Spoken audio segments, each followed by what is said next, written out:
One implication of this loss of rida that we now find our communities very often in is that we tend to judge others.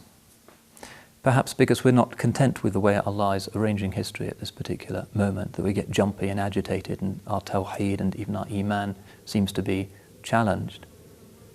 And so we like to attack others. And we are often extremely judgmental. And one of the greatest errors that one can make in this time, according to the ulama, is the error of assuming that this is a time for perfection, for rigorism.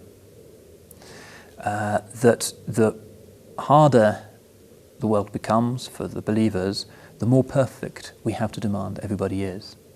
So that if you come into a mosque and you're not dressed in a thobe and a kufi, I've come across mosques where they won't even let you in, which from the point of view of traditional fiqh is completely haram and completely disgraceful, but illustrates the fact that we get panicked about the imperfections of the outside world and we want to make our own communities a space of absolute rigorous perfection. Sometimes we find that people are alienated from the religion altogether.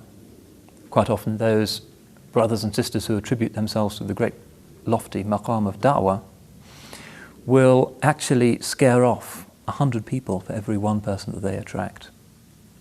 And the people that they attract are often not the best people, not the people who are spiritually and morally the most impressive or the most educated.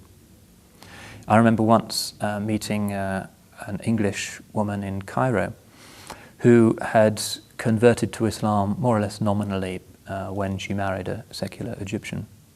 And she'd started to get interested in the religion, as sometimes happens, and somebody had given her a tasbih, prayer beads, and she was clicking away at these one day, not knowing much about the religion, but wanting to know more, when an angry purist came along and said, "Don't you know this is bid'ah, this is haram?" And he pulled them out of her hands and broke them, so the beads flew all over the floor. And she was so damaged by the harshness of that moment, and she said, "I don't want to learn anything more about Islam." And that's been her state for the last 20 years. She's just alienated and put off. Whereas she might have come in and by now she might have been an asset to the community. There's too much of that going on.